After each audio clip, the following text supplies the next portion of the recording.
Shalom les amis, j'espère que vous allez bien. On vit des moments qui sont extraordinaires.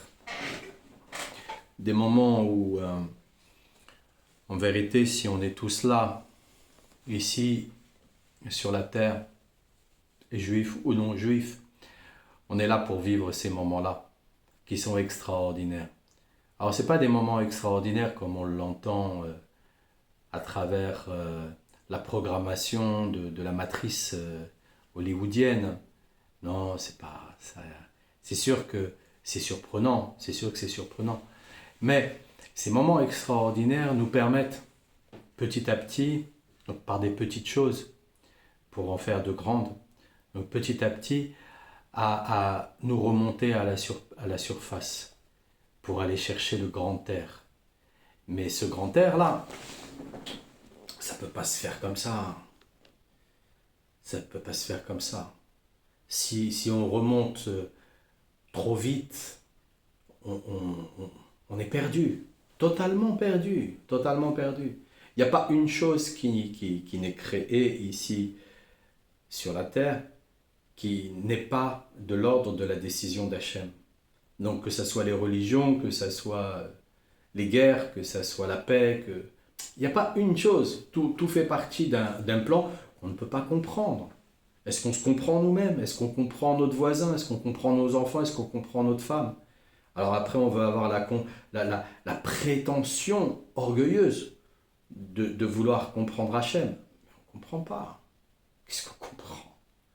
Qu'est-ce qu'on comprend? On n'est pas équipé pour. On est équipé pour prier, avoir de la prudence, voilà, être prudent dans sa vie. Être prudent, c'est important, être prudent.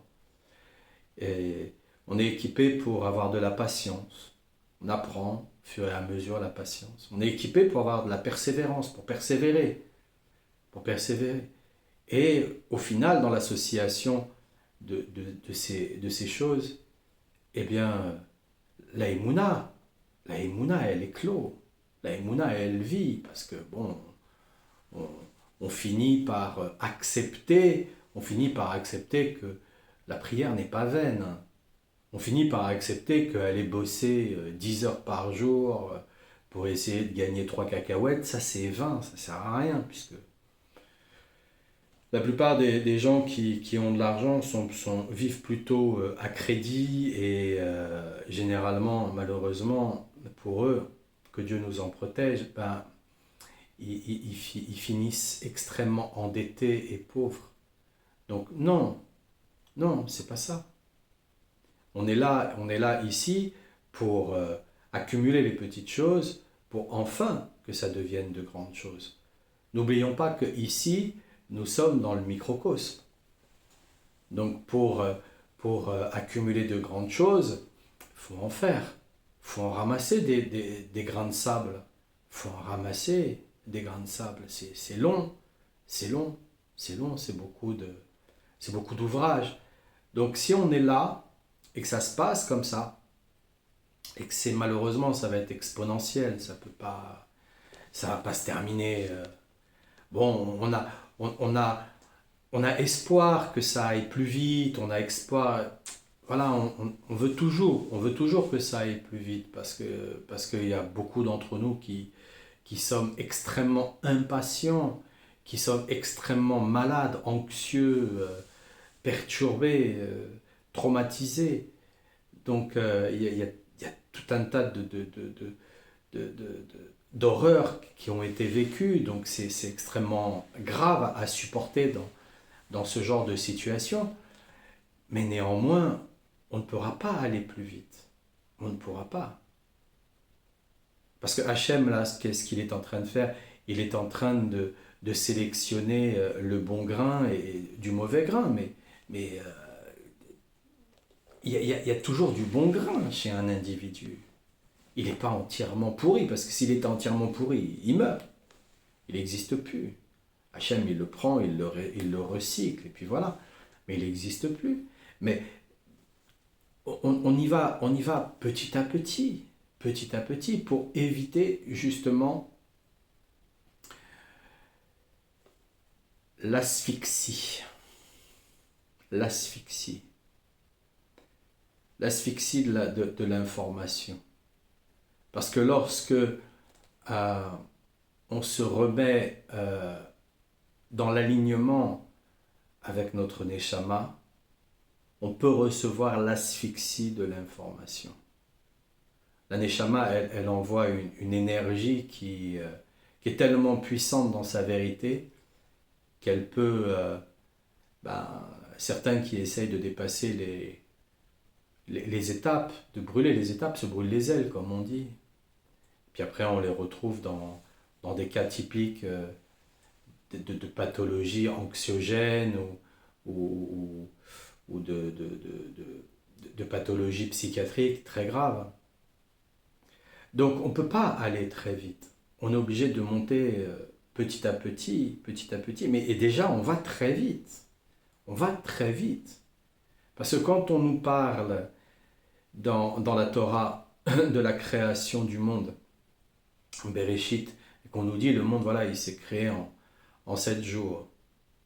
Mais c'est 7 jours, c'est 7 jours selon Hachem. Ça fait combien? Sait-on véritablement combien de millénaires il a fallu véritablement pour déjà condenser la lumière et en faire ce que l'on croit connaître aujourd'hui? Parce que c'est une croyance, nous vivons que par des croyances de toutes les façons. Donc on ne peut pas vivre autrement que par des croyances, de toutes les façons. Donc nous soyons cartésiens ou pas, on vit par des croyances de toutes les manières. Donc on est en train de monter petit à petit et on ne peut pas savoir. On demande à Hachem que ça aille plus vite, etc. Mais on ne peut pas savoir. Ça se trouve, ça va arriver là, maintenant, tout de suite. Mais on n'en sait rien. On n'en sait rien par ailleurs. Donc, c'est par les petites choses qu'on arrive à faire des grandes choses. Voilà. Et si ça prend comme ça cette ampleur, c'est pour faire cette sélection. Parce qu'il y aura des sélections, il y en aura qui vont être vraiment recyclés. Il y en aura qui seront vraiment recyclés. Il y en a d'autres qui auront la possibilité de continuer à vivre ici sur la terre, mais il y en a d'autres, non. Alors bon, il y a des sujets sur lesquels je ne peux rentrer, on va dire que en privé, et pas comme ça, parce que je ne sais pas qui derrière est en train de regarder et qui derrière peut venir chercher à extrapoler et même à y mettre ses fantasmes et son invention de film ou je sais pas quoi. Parce que c'est pas un film, là. Là, c'est pas un film. Non, c'est pas un film. Justement, Hachem, il fait tout son possible pour nous sortir de ce film historique dans lequel nous sommes et qui a changé de forme, mais pas de fond. Le fond est toujours le même. C'est toujours le même. Toujours le même. Réussir à faire taire les anges accusateurs pour l'éternité. C'est toujours le même. Ça ne s'arrêtera pas tant que les anges accusateurs n'arrêteront pas et demanderont pardon à Hachem pour avoir failli et avoir cherché à faire du zèle avec le Créateur en lui-même. Non, il n'y a pas de zèle à faire. Il n'y a pas de zèle à faire. Il n'y a pas à se la jouer ceci ou cela ou je ne sais pas quoi. D'ailleurs, Rabbeinu, il nous a bien dit, après lui, il n'y a plus de rabbin. Il n'y a plus. On n'a pas apporté, parce que moi je ne suis pas rabbin, grâce à Dieu, mais on n'a pas apporté, alors pas que j'ai quelque chose contre les rabbins, non, pas du tout. C'est une place, mais extrêmement difficile, extrêmement compliquée. Il y a beaucoup à faire. on leur demande beaucoup, beaucoup, beaucoup, beaucoup, alors que ce sont que des hommes, hein. Ce sont que des hommes comme vous et moi. Des hommes de Torah, mais ce sont que des hommes. Donc c'est beaucoup, beaucoup de charges à porter, c'est beaucoup de responsabilités à porter. J'ai un profond respect pour celui qui vient juste d'avoir son diplôme et celui qui exerce depuis 50 ans. J'ai profondément du respect, profondément, parce que c'est une énorme responsabilité avec soi-même déjà, avec soi-même. Donc mes rabbinous, ils nous enlèvent ça, et ils nous disent non, après lui, il n'y a plus de rabbin. Voilà. Pour nous décharger, parce qu'on est totalement dans la vague, la vague hérétique. Donc dans cette vague d'hérésie,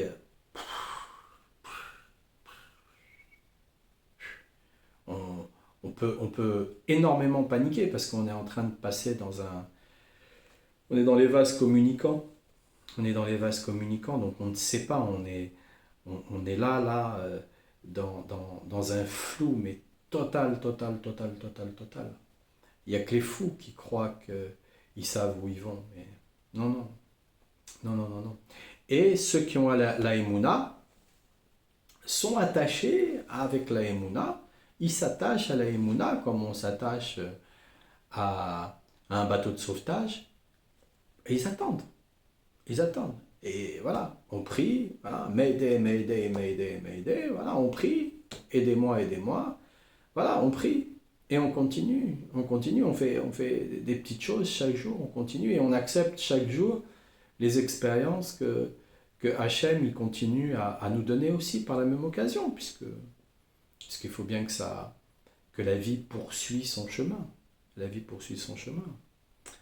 Mais... on nous dit, hein,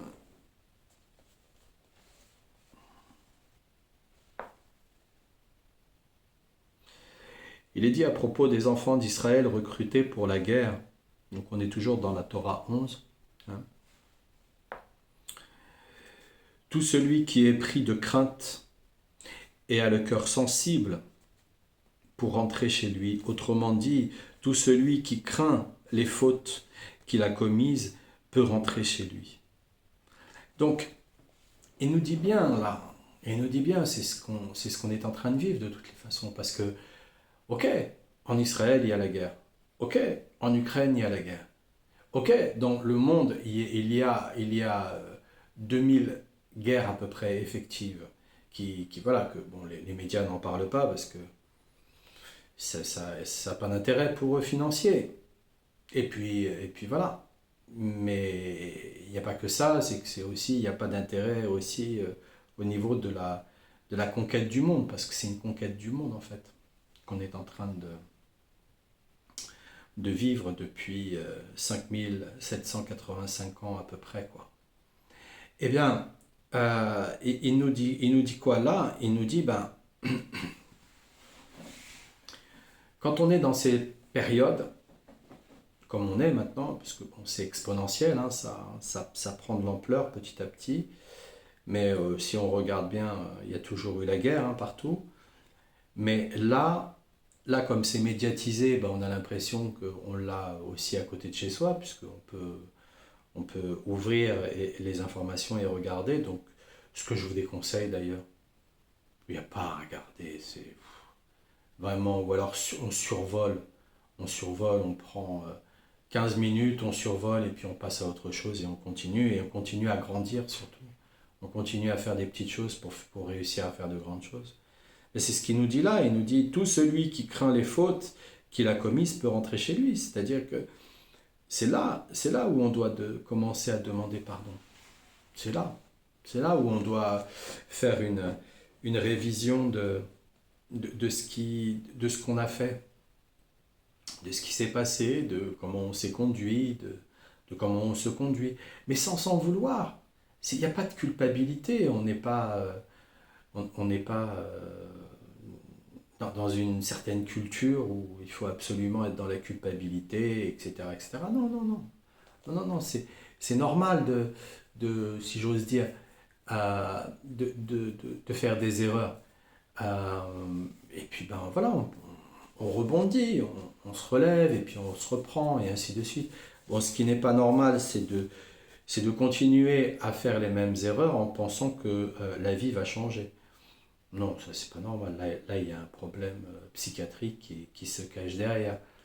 Mais bah, quand on s'aperçoit qu'on a ce problème psychiatrique, ah bah déjà c'est magnifique parce on sort du déni. C'est pour ça qu'Hachem il prend énormément de pincettes et de temps. Parce que si on sort trop vite du déni, mais on étouffe. On étouffe. La vérité, la vérité, c'est plus que grisant. Or, concernant, comme il dit là, l'expression Yerika Shekel, apporte-toi aussi tes légumes. Donc, quand il parle du mot mishkal, donc outre le sens de prendre, hein, mishkal c'est aussi le poids, c'est aussi l'équilibre, mais outre le sens de prendre, bon voilà, il a aussi, voilà, comme je disais, il a aussi également le sens de poids, de poids. Ben, quand on a quelque chose sur la conscience, on dit bien, on a un poids sur la conscience.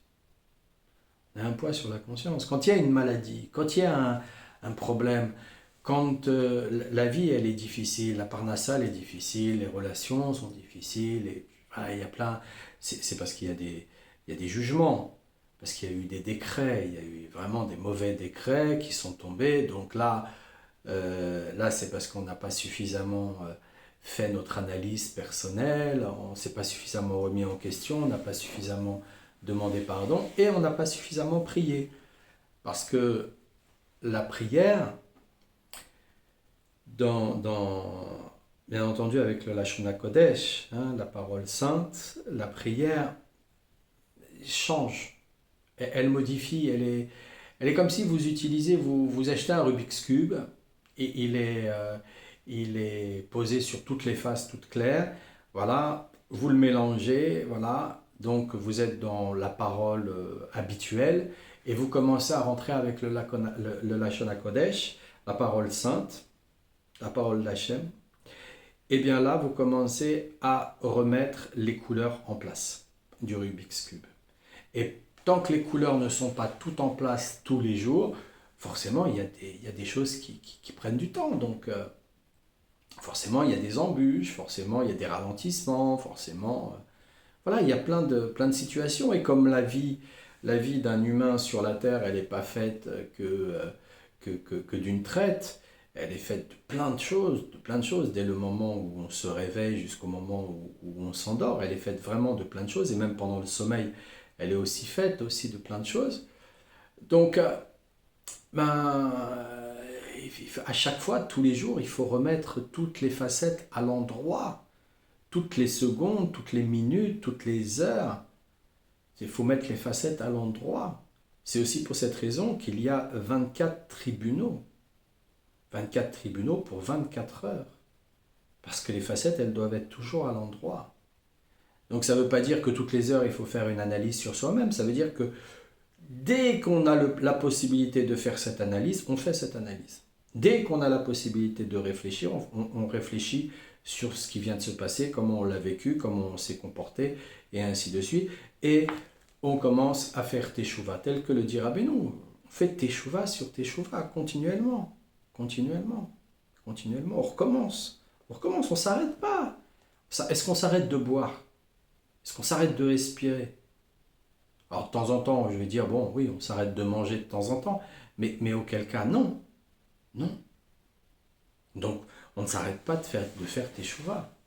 Donc si on est encore comme ça, l'humanité, c'est parce que, ça y est, on croit, on rêve, on s'est endormi sur nos lauriers, comme on dit. Mais les lauriers, c'était qui les avait, si ce n'est les Romains? C'était qui les avait? Donc c'est-à-dire que les paroles de Torah que nous disons à haute voix, nous éclaire quant au repentir que nous devons accomplir de manière précise, en contre-pied des fautes que nous avons commises. Voilà, il le répète. Il le répète. Bon, j'ai tendance à soit devancer, en toute simplicité, hein, franchement, c'est pas de la divination, hein, loin de là. Hein. Mais c'est tout simplement parce que je m'efforce de vivre 24 heures sur 24 avec Hachem, avec Rabbeinu, avec les gens que j'aime. Avec les gens que j'aime, voilà, tout simplement. Voilà. Puis bon, bah, le reste, bah voilà, il faut tout pour faire un monde, c'est comme ça. Mais donc j'ai tendance voilà, à parler un petit peu avant, lire un peu le Likutei Moharan, et étudier dessus, ou alors commencer à étudier et puis après parler dessus, mais voilà, la preuve elle est là aussi, quoi. Je ne l'ai pas lu avant, j'ai des témoins qui sont là, ils voient bien que je ne le lis pas. Ils voient bien, et puis si vous suivez, si vous me suivez là sur YouTube, vous voyez bien que non, je ne lis pas. Donc, on est quand même dans cette période. Je ne vais pas aller plus loin là dans l'étude, parce que comme ça il y a tellement beaucoup de choses à dire, parce que, bon, là, ce qui est mis en place, il faut bien voir que tous les soi-disant gouvernements, puissances, etc., comme ils veulent bien l'annoncer, ils nous ont pas débarrassés de ces terroristes-là, hein, qui sont venus tuer ceux qu'on aime au Bataclan ou à l'Hypercacher ou dans les nombreux attentats qu'il y a pu avoir à travers le monde. Ils sont pas venus nous débarrasser de ces gens-là. Hein, il n'y a que Israël qui a le courage de le faire. Il n'y a que Israël qui a le courage de le faire. Hein? Donc, tous ceux qui ont tendance à parler et à ceci et à cela, on voit bien là comment ça s'est passé. Ils sont partis pour aller à Gaza et au final, ils se sont fait coincer en Égypte. Ils se sont fait même taper dessus. Donc, on voit bien de quoi on se mêle. De quoi faut se mêler de soi-même, il le dit là-dedans. C'est là où il faut se faire l'analyse. Avec soi-même, se mêler de soi-même, de ses affaires à soi. De ses affaires à soi.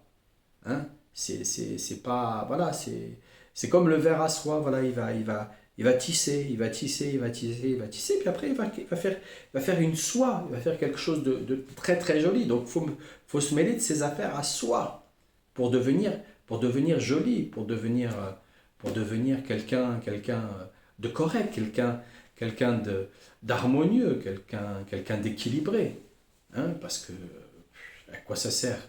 À quoi ça sert? Ils cherchent tous à se mêler des histoires qui ça vous regarde pas.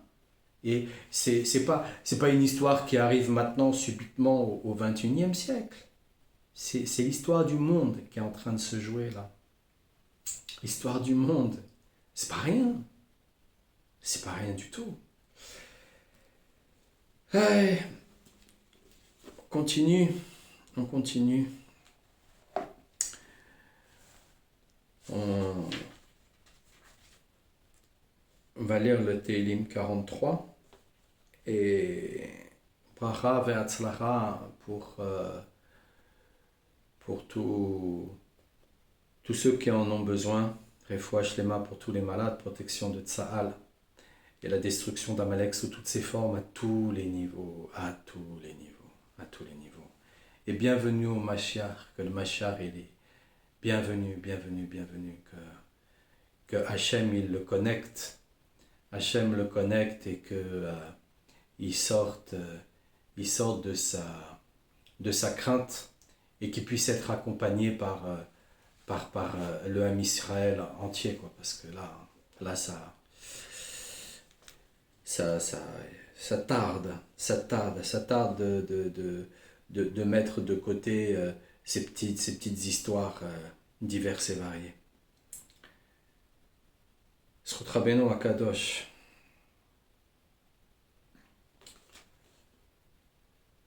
Shofteni Elohim Veriva arrivi migoy lo chassid, meish mirma, ve'avla tefaleteni, ki ata Elohe, ma'uzi lama, zena chatani, lama koder, et alech, belachatz oyev, shelach, אוכחה ועמיתך אמה ינחוני יביאוני אל אך קודשך ואל משכנותיך ואבואה אל מזבח אלוהים אל שמחת גילי ועודך בחינוך אלוהים אלוהי מה תשתוכחי נפשי ומטה עלי. אוכילי לאלוהים כי עוד עודנו ישועות פניי ואלוהי. Que Dieu vous bénisse les amis, que Dieu vous bénisse, que la restauration du temple vienne rapidement. Je vous souhaite une excellente journée.